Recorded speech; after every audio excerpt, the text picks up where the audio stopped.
Welcome to the Post-War podcast recorded at Kalmack Studios Bunker, somewhere hidden in Berlin. I'm Pablo de Negre, your host, and today's guest is Ali Demirel, who prefers to be addressed as a Renaissance man. For some of us that we were VJing in the early 2000s, he was famous for being Richie Houghton's VJ. Ali, thank you very much for being here. Thank you. It's my pleasure. With artists like you, I don't know, when I think about the origins, if I should ask your first contact with art or your first contact with computers. How long you recall that you had a creative impulse or creative relationship with technology in your life? First, I was actually engaged with technology and computers before I was engaged in arts. You studied engineering. Yeah. I grew up in Samsun, which is a small town in Turkey in Black Sea region. Yeah. And the years that I was growing up, so I was born in like 70s. Yeah. And we didn't really have, many modern art or contemporary art things going on there. So when I was a student, I was more interested in science and mathematics. Mm-hmm. Which is why I ended up studying nuclear energy engineering. Right. I was very intrigued about this title. Yeah, because, I was a curious person. So I didn't want to study, like mechanical engineering. It's also interesting, but, the nuclear energy... The nuclear part gives it it was a bit interesting. Yeah. It sounded interesting. Yeah. So I went there. In that department, I was first introduced to computers. We were using. So very early in the computer history. Exactly, we had this Data General brand, huge computer rooms to use the computer. We had terminals, so it was not like a desktop computer, but like a big modular. And it was like the MOOC modular, but for a computer. Right, exactly. Huge rooms, and I was programming in Fortran 77. It's a programming language for more engineers. Okay.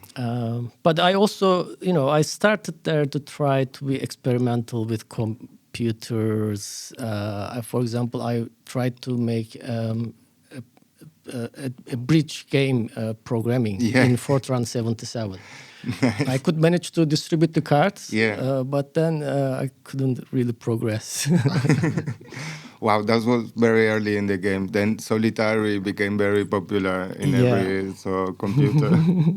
And when did you feel you had a hinge that something regarding aesthetic value could come out from this relation with technology, so to say? I mean, first I got engaged with more, artistic experiments with a simple photo camera. There was this camera left to me from my father.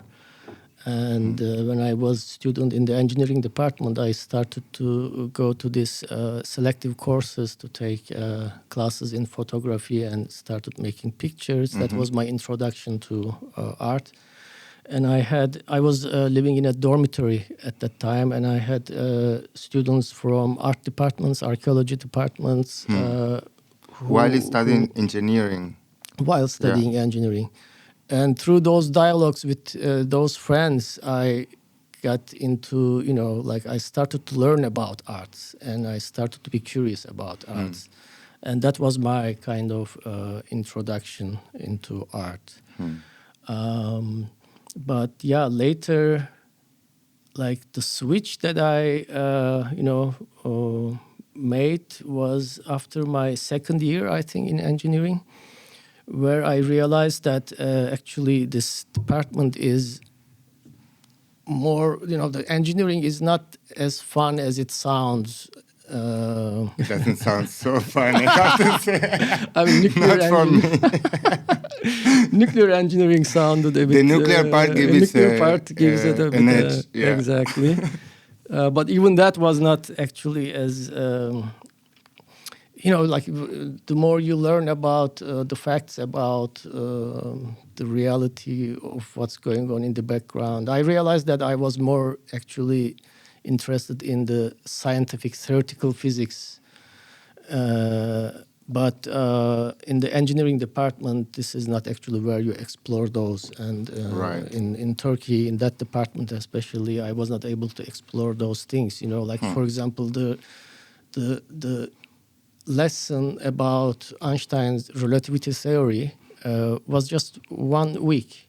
Wow. And for me, I would need like months to really understand how he is developing this theory. And I wanted to learn more. I was asking questions to my teachers, and they were like, no, this is it. You have to accept it now because we are going to the next chapter, Right.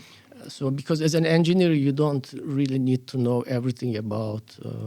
So this is the philosophical part of physics, Yeah, let's yeah. say. So theoretical physics. Yeah, actually, and this is actually, I started to fail most of the lessons in the department, but I was having A scores in those ones that was interesting for me.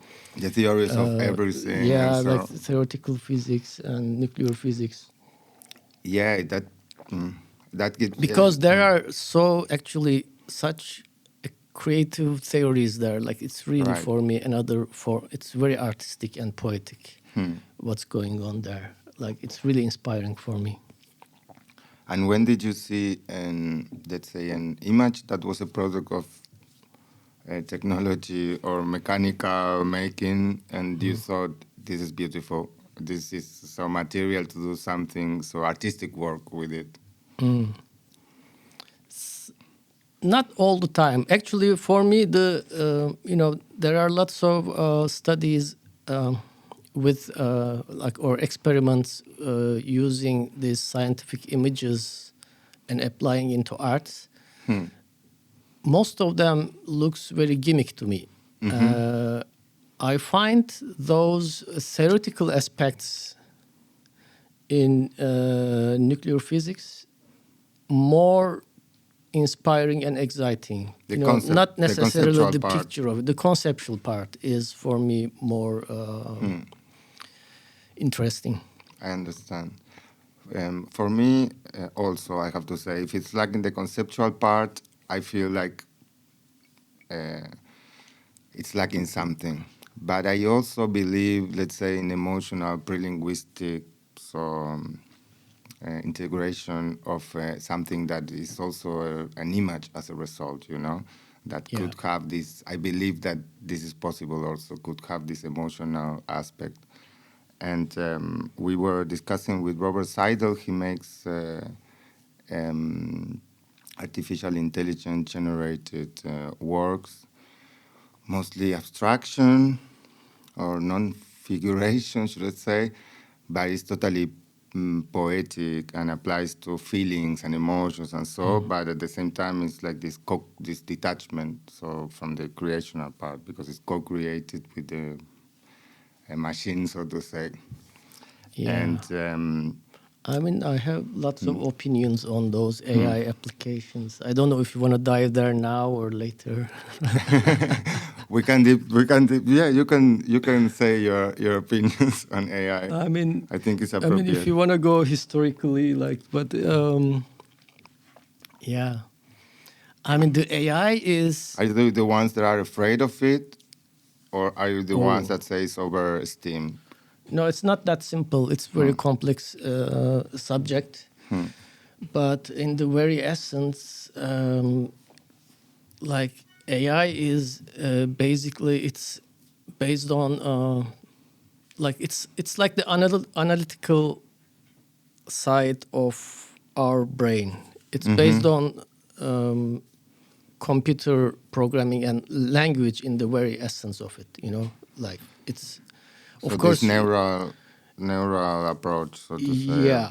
Yeah. I mean, you can break it, but it's the AI cannot really think like us, which is biological beings.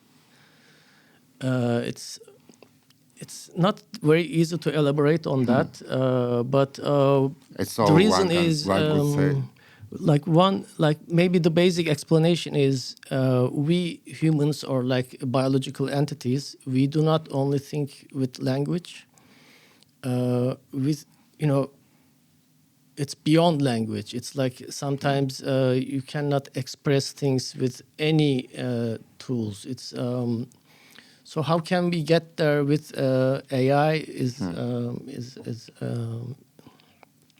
a question mark for me.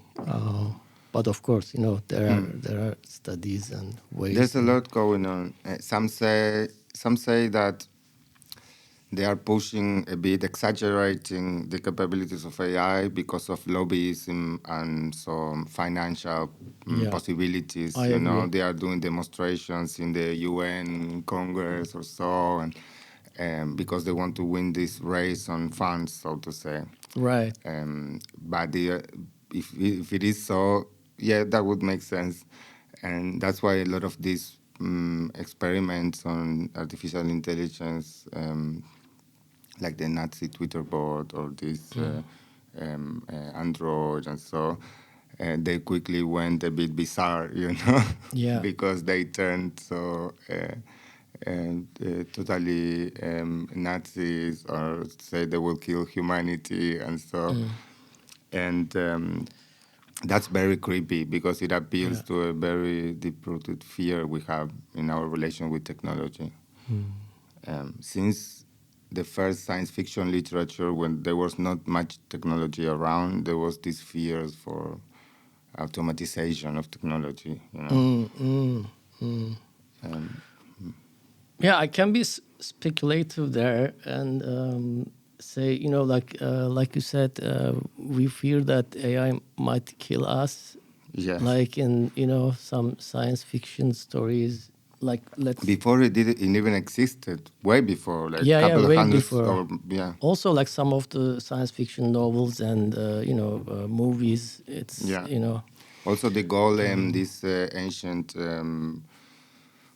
myths, so to say, are also, so Frankenstein or the golem, or are also kind of a fear of an automatized human creation. But I think So to say. more than AI, we should be scared of ourselves. Yeah. I even have a naive fantasy that maybe AI can save us, actually. I hope. I don't know. But I'm so pessimistic about humanity. Yeah. So with that we can talk about the yeah, end. let's In the talk end, it has to do with the future. Yeah. And to go back to the past, what got you involved in particular with video? So my first interaction with that format was this film festival that was taking place in Ankara, which is the city I was studying engineering.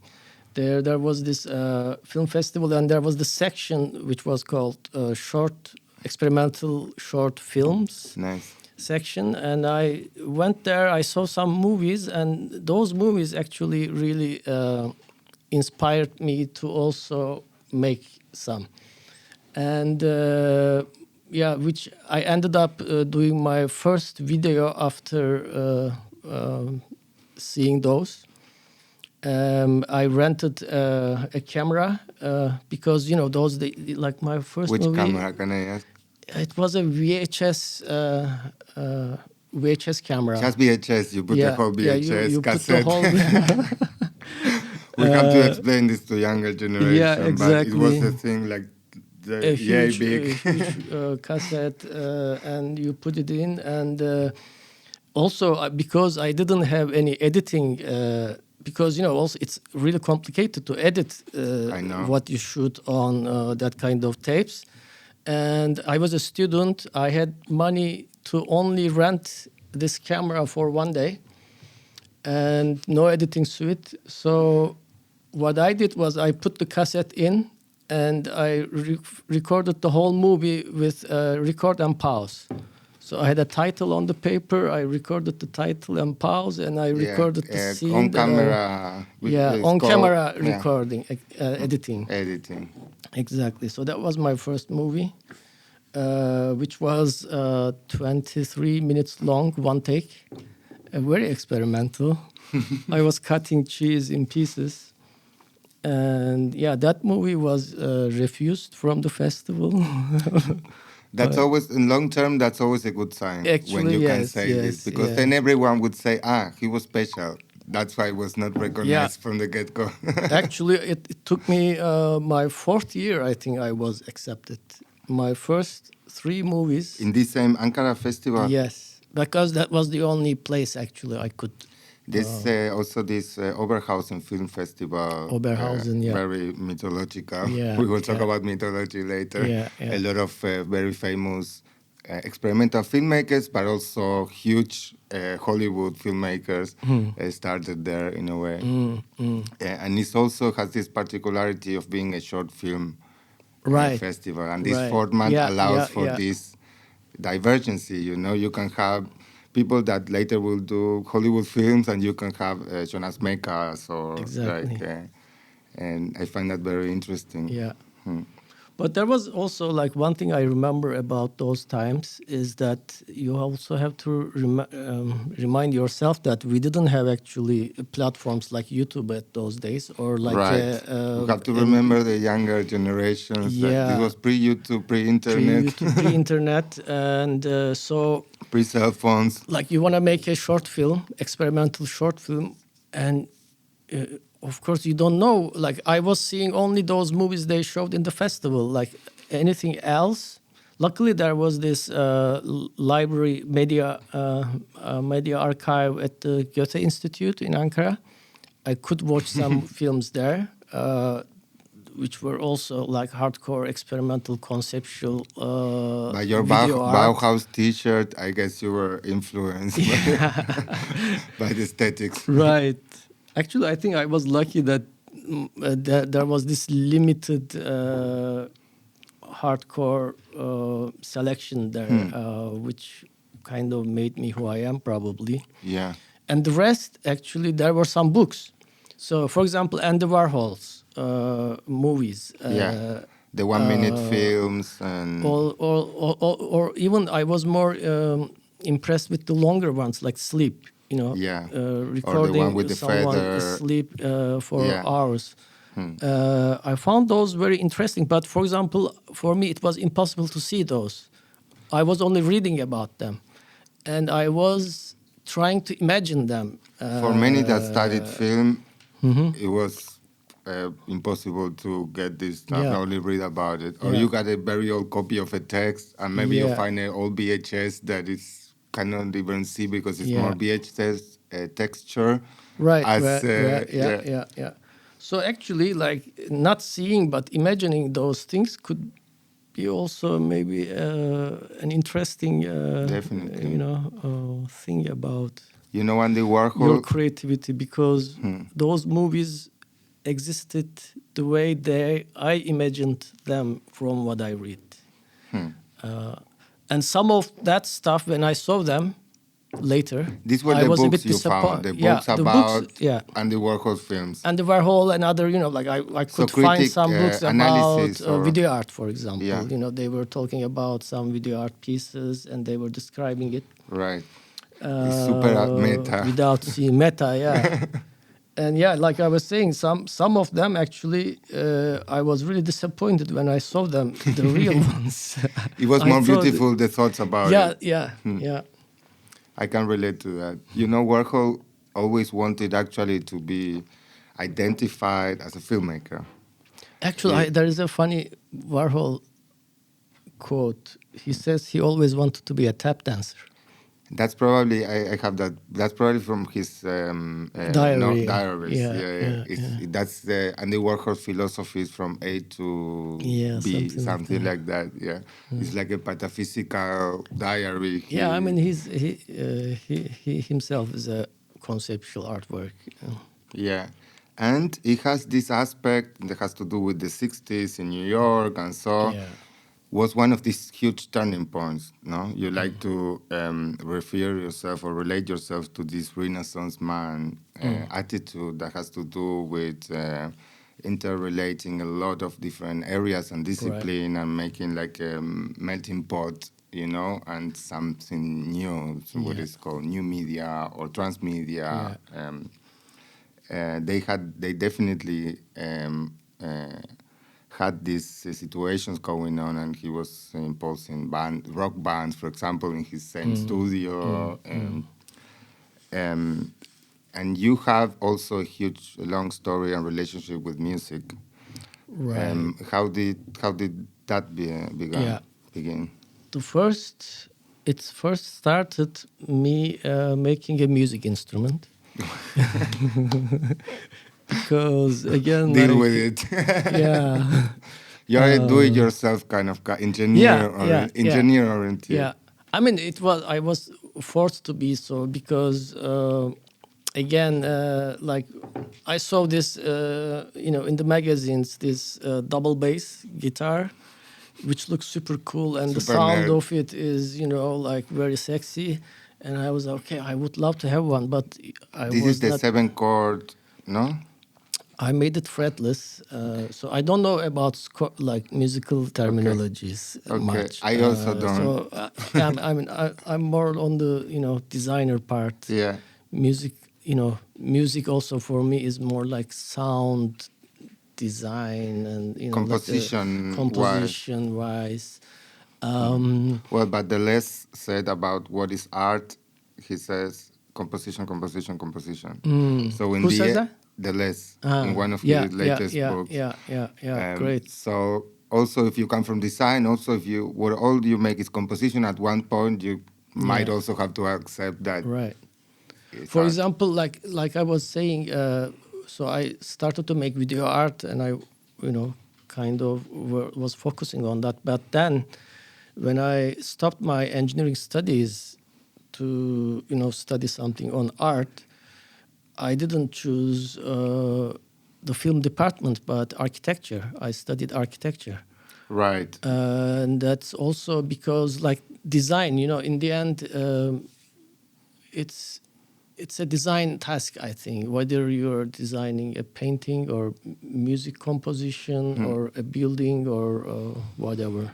Even though it's difficult to have a notion or intuition for so many different, I have, let's say, a knack for some of this interrelation of discipline and so, but I can easily admit that it's very difficult to be engineer, architecture, know about sculpture and time-based art, and it's like a lot, so to say, to know how to. And it's really hard articulate. to become good at all of them. So I'm not good at all of them. So, like I said, I would love to be a Renaissance man. That's my dream, but I'm actually not like Leonardo, who mastered many skills. Like it's really hard, especially in our age, to master many fields. But I, have my hands in many fields. And you started this. You were part of these collectives, so Körotonomedya and Magnetmus. Right. I saw a couple of videos and so. How did this started, these collaborations? So those collaborations were related to my more guerrilla art side, let's say. Yeah. I was, I was active in different ways, also kind of criticizing, not really theoretically criticizing, but saying some, making, like putting the, putting the stick in the... Yeah. We have a saying for that in Argentina, but I couldn't translate. We say putting the finger in the eye. There's so this those work, are those projects. There's this work called Anti-Propaganda from 2002, I think. Yeah. That is very interesting. It's plays around with this kind of resignification of politicians through Right. media and Right. making a bit, there's a kind of satiric in a way Yeah. intention, and Yeah. with relation to music and techno music and so. I found that very interesting. Yeah. Yeah, so this work is basically, like in the ideal world, I try to be as much I try to stay away from politics as much as possible. I don't like politicians and politics, but, this is the world we are living in. And that year there was these elections in Turkey, and you were seeing all these politicians making propaganda, and again those days it was again a bit pre-internet, so Right. they were you see it either on TV, Yeah. or they were distributing these propaganda tapes on to be played in some cafes and or That's really gathering cyberpunk, places. distributing propaganda in VHS Yeah, tapes. exactly. So we gathered this group of friends in Ankara. So some of them collected those tapes. Some of them recorded from TV those propaganda speeches, and then I made this edit, which we called anti-propaganda. And this is basically a strategy how you can resist to this, propaganda overdose. It's kind of a simple strategy of trying to reverse that language and, make them look a bit silly and funny. Yeah. But of course, that's, yeah. Yeah, it's an impossible task. I know what you Yeah, mean, but yeah. I find very beautiful as an aesthetic act the intention to do it. You know, I find that there's a political beauty to it as a work of art. Thank you. Yeah, I try to work around the same subjects in a way. I also grew up in the 90s in Latin America, so totally invaded by American culture and TV, Right. and TV was everything, you know. All the world was TV, and TV, for us at least, was American production, so United States. So that's a world it's difficult to get out from, you know. Yeah. And it definitely was a mean for power and Yeah. cultural exchange in general. I mean, Actually, it's started for me before the anti-propaganda video. I did one called W in New York. I was hanging in New York around 2000. Also, I was there when the 9/11 happened, wow. and it was my bohemian years, Okay. and no work, and and there was this artist, huge building that was full of artist studios and crazy people, and they were showing on the rooftop cinemas in summer, and after 9/11, it was such a strange times. Also, a Turkish man in New York, you don't know what's happening, etc. And these people organizing that rooftop cinema, they invited the artists like us living in that building to make a reflection on the situation. And this is when I did my first video in that style, with using the footage from George Bush announcing the war is over. That was my first video with that style. And after that, I did the anti-propaganda one. And then you changed more to installations, or you expanded and so. But I wonder if this was before or after your, one can say, specialization in this computer-generated, interactive, AV, Right. minimalistic Right. Right. the collaborations with Richie Houghton, and so I would like to know which point from your development this happened. Were you already an artist in the sense that you were making Yeah. installations or so, or this happened afterwards? So, no, before installations, I would say I was first doing video art. Yeah. You know, this videos like this anti-propaganda video. But then in New York, when I was in New York, I really got more into electronic music, and I discovered the music of Plastikman, which was really inspired me. Absolutely. And there was this minimal video idea that I was having in my mind, and one of his tracks matched so well with this visual idea I had. So I decided to try to make this video with that music, and it was the first time I tried something with an existing music. Before I was using the sounds that I record, and so I did this music video, and that was my first music video experiment, and that was my introduction to this chapter of my career. That's very cool. But it was before computer generated imagery, so I recorded ping pong balls. Yeah.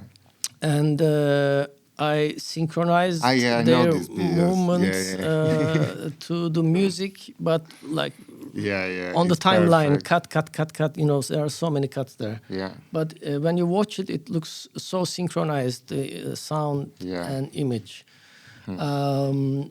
And that later evolved into computer-generated. But before I jumped into this live stuff, I also did a couple of more music videos, especially when I was in New York. One of them is the one with Khan. Yeah. You met Khan. Khan is our first episode guest. Right. He's our friend in common. And, and a good friend. You met him in this hippie year in New York? Yeah, exactly. It was the same time. Of course. So after... It's a funny story also. Like after this, the video I did with the Plastikman track, I was, thinking doing more because I really enjoyed it. So I was thinking, okay, what else music I can use? And then there was this party, a loft party in New York, which is the great thing about New York, actually, especially those days, those loft parties, which I miss in Berlin.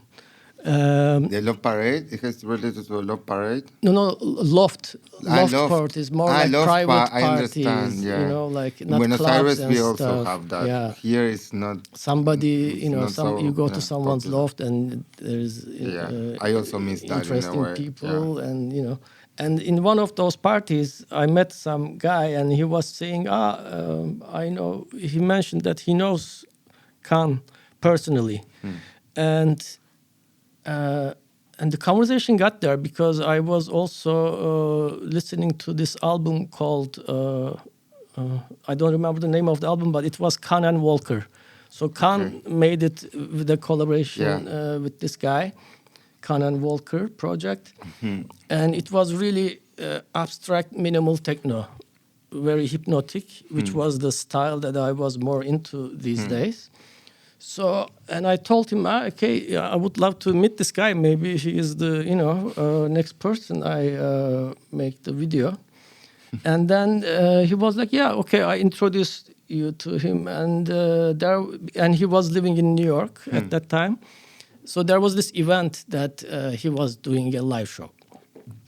And so I decided to go there to see him. A live show already from Cannes? From Cannes, yeah. Okay. And but I didn't know that actually this minimal abstract techno thing is his side project. Khan also has many projects. You know him, right? Very talented musician. He has also this Renaissance. Some sort.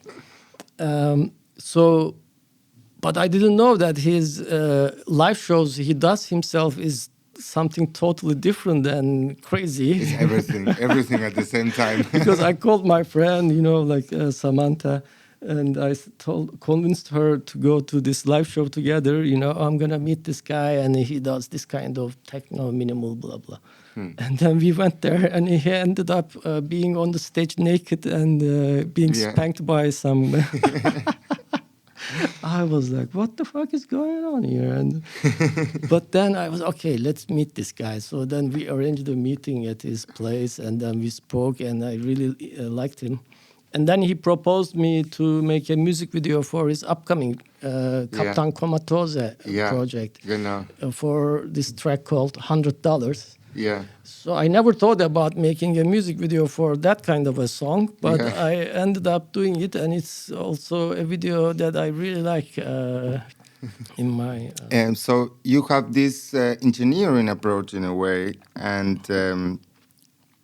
I made reviews for an electronic music magazine in Argentina about Alba Noto's El Raster Noton. I think it was 20 years party or so, and in music history, so to say, they belong to these engineers that came into music and were trying to pursue like the perfect sound. Yeah. I don't know to say like Kraftwerk, because Kraftwerk was too much more of a concept and the setup in a way. They are more conceptual artists. But also especially this late 90s, beginning of the 20s, this glitch art and click and it's like upcoming of the engineers. And you have a bit this approach, because the first things you like, aesthetic impressions, are these so conceptual, but from a super pure, minimalistic very side. much so. And I'm inspired from those guys, and I had a chance to also work with them. And Karsten, for example, himself is an architect as well. So it's also the architect set up but places like before. lots of similarities, and like we live very close to each. I mean, his studio and my house is very close. Sometimes we see each other randomly on the street and have a coffee and talk about good subjects, and it's really inspiring to talk with them. And I also, when I was working with Richie Houghton, we made a show together, an experimental performance gathering. It was Olaf, Karsten, Rich, JPLS, me, Nibo on visuals. We only did 3 shows, very special ones. This was in the US? We did one in Berlin, one in Rome, and one in Netherlands with Today's Art Festival. It was called Container. Okay, nice. Yeah. And Carsten Licolai, this example of the engineers that came to music, and they are also one of the examples, especially in Berlin, of this link between minimalistic music, inclusive club culture and club music, but also official institutionalized art from the scene on circles of art galleries, and this expansion, so to say, from the concept in pure sound and artistic environments to installations and to visual works or interactive works or media works in art galleries, so in the real installed circuit. Yeah. For example, Carsten Licolai is related with this gallery, Eigen Art, and so I had also a guest that was related to that gallery. But I find very interesting this link. I don't know if it could happen only in Berlin, but of course it's one of my favorite objects of study, in this relation between club culture and art with capital letters, and how this could interconnect. And this in Berlin, from my side, is exactly the scene that connected it, at least in the last decades. Totally, I agree. And that's actually maybe why I ended up in Berlin. Because after this period in New York, making music videos and stuff, and I was also creating video artwork and showing at some exhibitions. But then Richie Houghton invited me to Berlin to work on another music video. And this is when I discovered this interesting area between, club culture and art world. And Were you not a club culture savvy before meeting this so minimal scene? Yeah, I mean, of course, in New York, I got Yeah. into it. In New York, we were clubbing, but not, as being part of it as a With creator. Magda, I guess. Magda is from New York, no? Magda from Minus. But when I was living there, I didn't really know that. I knew them, of course. She was playing Magda, Troy, and the gang. Nice. I was Minus totally gang. fanboy, back in the 20 years ago. Good times. Yeah. But later I met them after my collaboration with Rich, and then which ended up, me moving to Berlin and working with all these people in Minus label. We did some cool projects together. And how did you find yourself in expanding this to the art of institutionalized art world, so to say? Doing things in museums, in galleries, taking your performance as so far away from design or a technical aspect, more assuming your artistic role, so to say. I mean, there is in those club atmospheres with this music, intense hypnotic music, and people, things being live and alive. There is a very powerful energy there, and strange things can happen there, not only in terms of party, but more also in terms of your mental state or imagination, worldview, worldview, everything. You can change perspective in your whole life. Yeah, and I could explore those, unknown territories only in that kind of settings, not in a gallery. Right. So that was my drive to get into that world. I'm bringing something from this to the institutionalized. Because I realized actually, this setting is pretty potential and interesting, but there was this, let's say, artistic quality or depth missing. Which I tried to bring from my point of view somehow, and I think we could establish it in some projects, in some events. It's also like interesting thing about live performance and things is that you never know when things gonna work or when not. This is what you don't have as surprise. This is what you don't have as only as a rational thinker, so to say.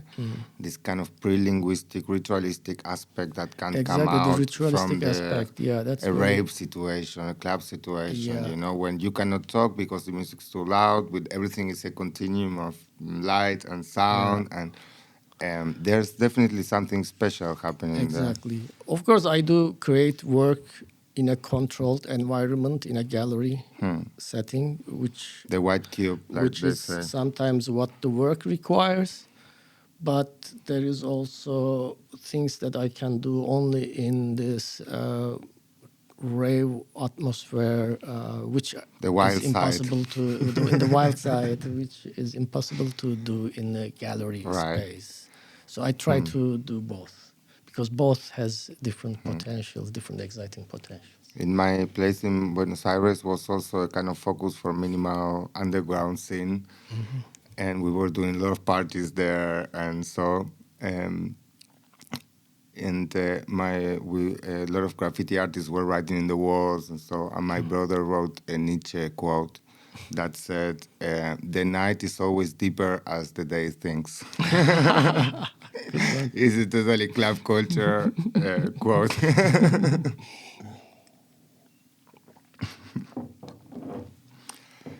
And you're lately related and involved with things that always has to do with science in a way also, but specifically with nature and landscape, things that one can think are closer also to what we can relate feelings to, and so.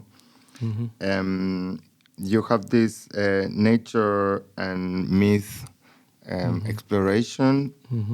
It sounds very interesting to me, and I have to say I forgot to say it before, but we have it here in the screens. We have in the background. Usually we have some generated backgrounds from ourselves, but today or tonight, no one will know. Now we are featuring Alice works that had to do with this series in a way, Right, no? right. So nature Yeah. and myth. What's that relation So- about? After working almost like 10 years, let's say, with computer-generated images, which was a great period for me, but late part of this period, I was starting to be a bit exhausted from the overdose of digital imagery around, and I started to be also a bit critical about it. Is this a post-minimalistic phase in a way? So visually, No, at least. I wouldn't say they are not minimalistic. They are still minimalistic. Yeah. It's just like when you look at the image, it's organic, it's more complex, but they are still minimal. Actually, Leonardo, speaking about Renaissance, has a great quote. He says, maybe I'm not exactly right, but minimalism or simplicity is the ultimate sophistication, or something like that. Yeah. So I had a minimal style when I was working with computer-generated images as well, but also same minimal style you can see when I work with a complex organic content. Yeah. Too. Because what we are seeing can relate a lot to what you call that was result of scientific, I don't know, microscopic recordings, or also to these anatomy studies that Leonardo was doing with drawings, and so there is this biological, organic aspect to it. Yeah, I mean because my criticism is that we got a bit too much excited and how we say satisfied and your criticism to what? To digital imagery. Okay. To computer generated. To this flatness in a way. Yeah, like purism, or. Yeah.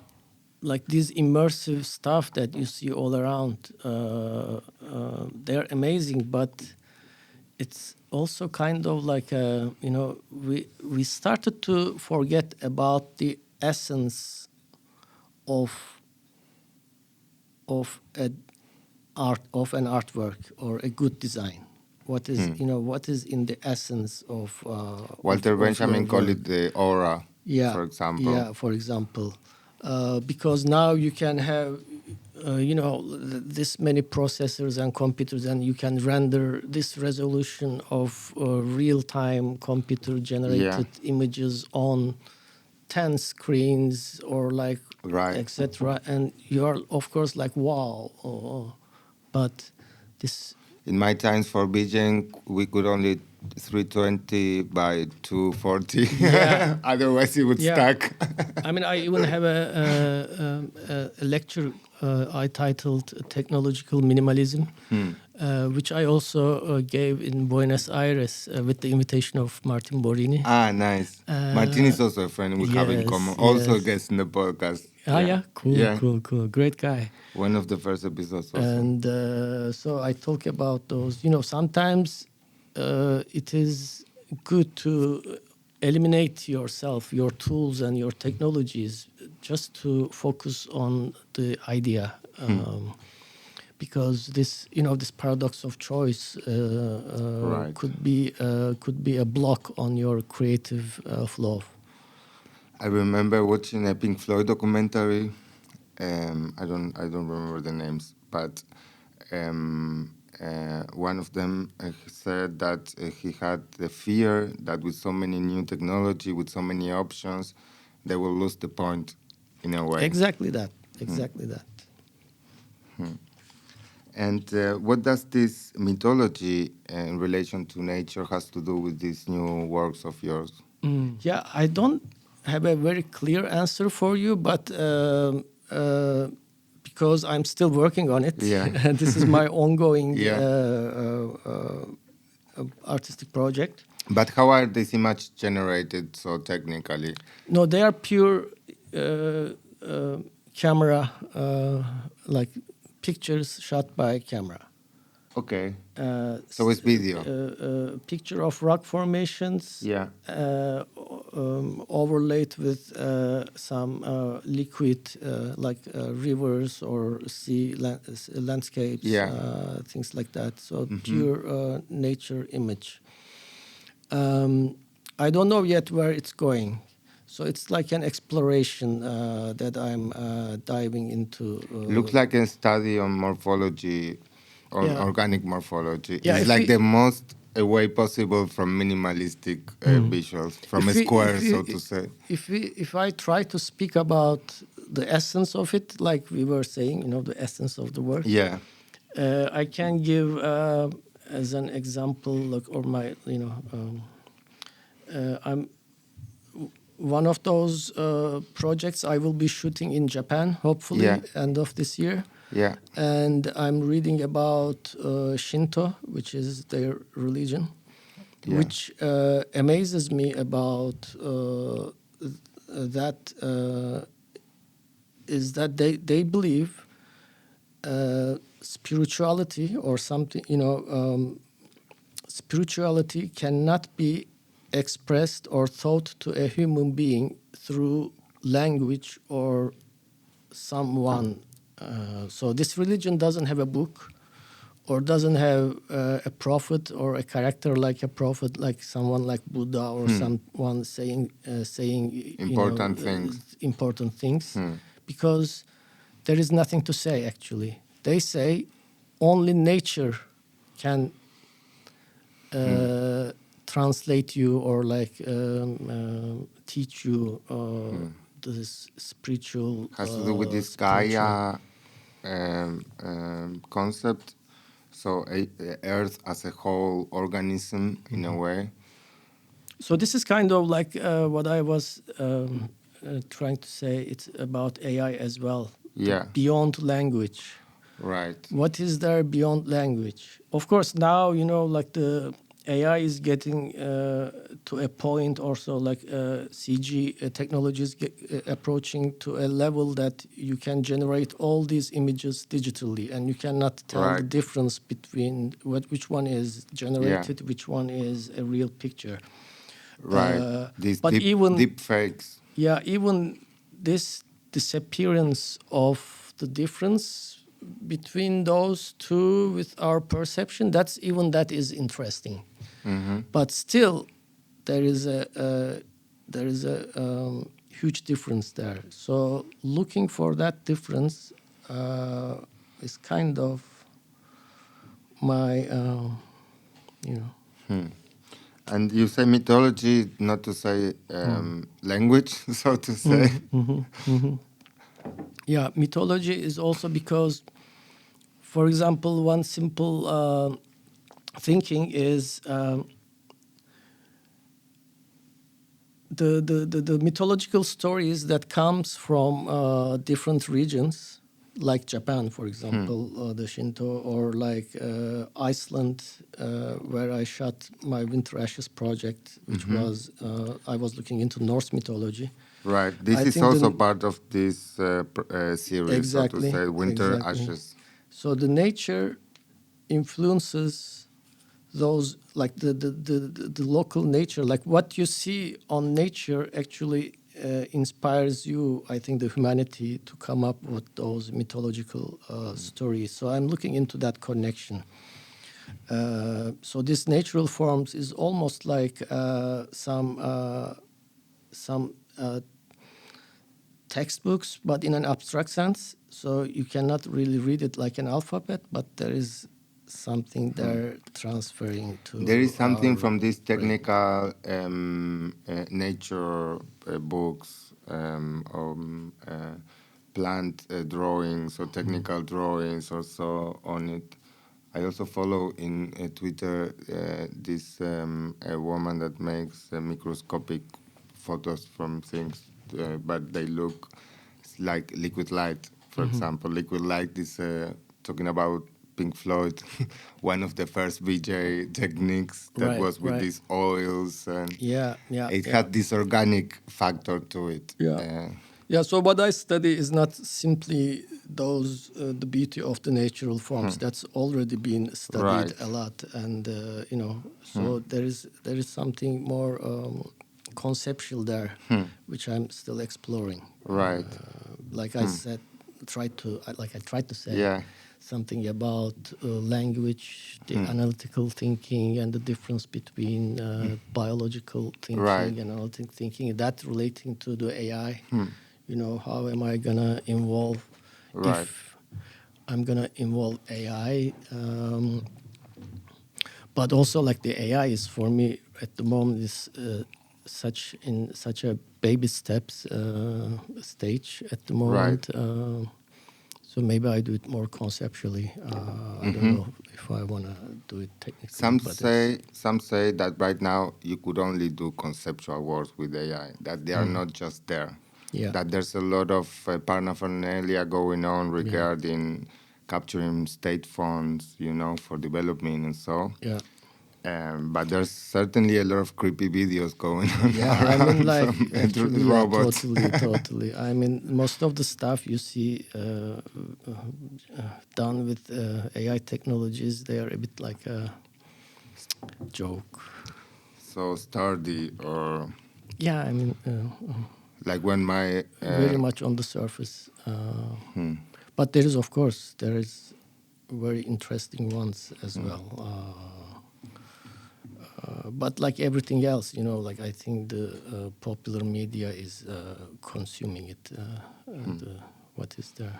So yeah, I mean, another critical subject. there's a dialectic dynamic for sure. There's always something that is being taken from the margins and from the vanguards and superficially adopted by popular culture. And this is a process that we already confirmed, so to say. Yeah.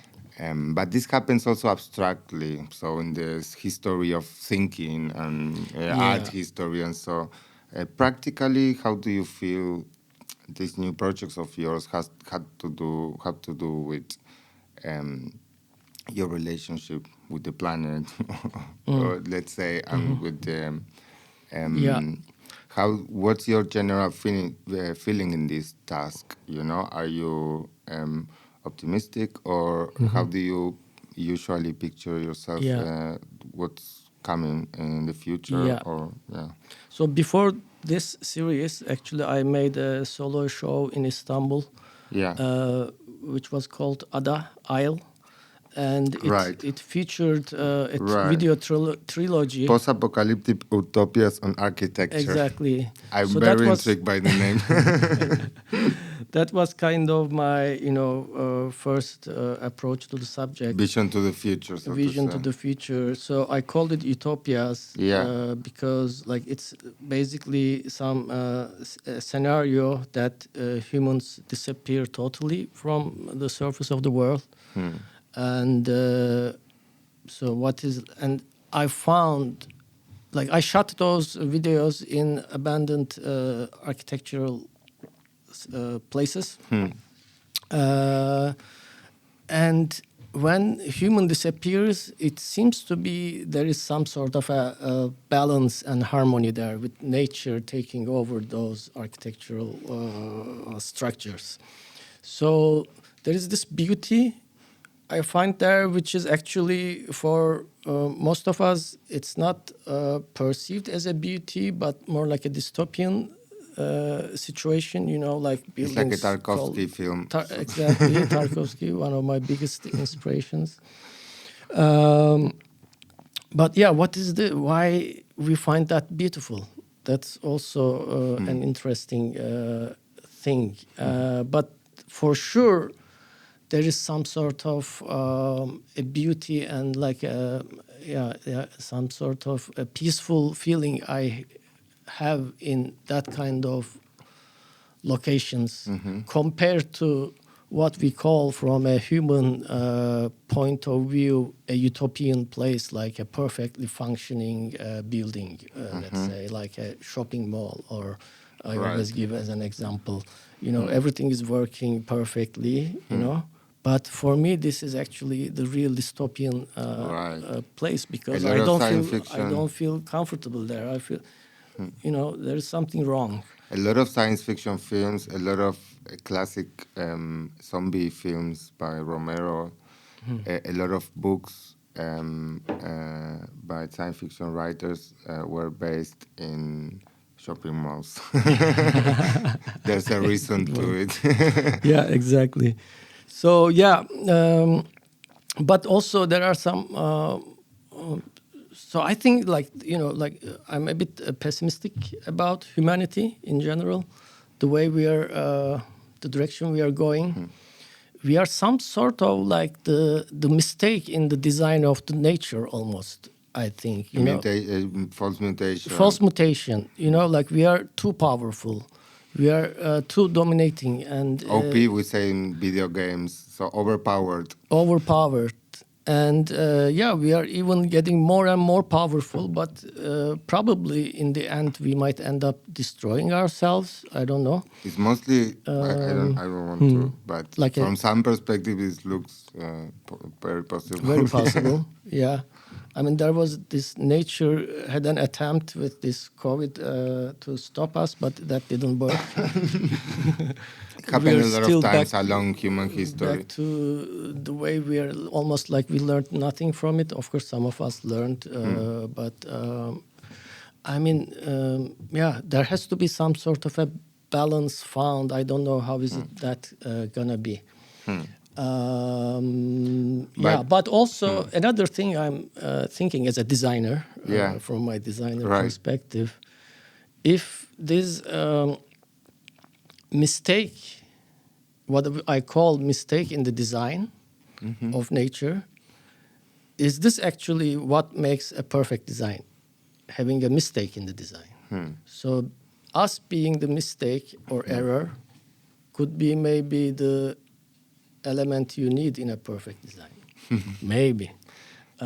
Which might lead to a change. You know, like if there was no humans, if we were like monkeys, or, you know, like living peacefully, maybe that would be, you know, everything is fine and there is nothing. But we are definitely beings of language. Yeah. I mean, we like glitch art, for example. We are definitely a glitch. And yeah, I don't know how that happened. Maybe that's another... But a part of you is, in a way, proactive and optimistic, that it makes sense to do something addressing these topics now. Yes. And so that approach of me as an artist, maybe I can explain also, like speaking about mythologies. Yeah. You know the story of Medusa? Yes, with the Minotaur. Yeah. So, no, Medusa. Yeah, with the mirror. With the mirror. Yeah. So Perseus. Yeah. So Medusa is this character, and if you look straight into her eyes, you die.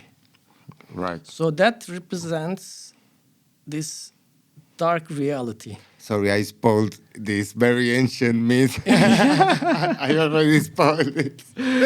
So, by saying, but how Perseus, the guy who could cut her head, could do it using this mirror shield that was given to him by Athena. Right. And so he looked at Medusa head through the reflection, not straight in the eye, but through the reflection from this shield, mirror shield. So for me, art is kind of this mirror shield, you know, the way to look into this dark reality. Indirectly. Not indirectly, through art could be Yeah. a way of maybe not fighting it, you know. I don't know Yeah. if I'm going to be able to cut the head, but, Yeah. you know, But I think it's a very, art could be the yeah. way of, because otherwise it's really dark, you know, you Yeah. shouldn't. I think it's a very noble quest and a very beautiful metaphor. Yeah. For sure, for some of us, it's all we have because we don't have a Exactly. very much big impact in real political Yeah. decisions and so. So I also hope that this helps. Let's say doing what we can from a cultural perspective and from an artistic perspective. Yeah, art and poetry is all we have, maybe, probably. Science as well, or like, you know. There is hope. There is hope. Okay. There is still hope. Very important. There is hope. Thank you, Ali, for being here today. Thank you. We will leave some links in the description of the video for the ones watching on YouTube of your current projects and performances and exhibitions. Cool. And so thank you very much again. And thank you, everyone, for listening. Thank Bye-bye. you. High five. Ah. If you enjoyed this episode, feel free to give us a like and a comment under the video. If you want to see more, click here and don't forget to subscribe to the channel.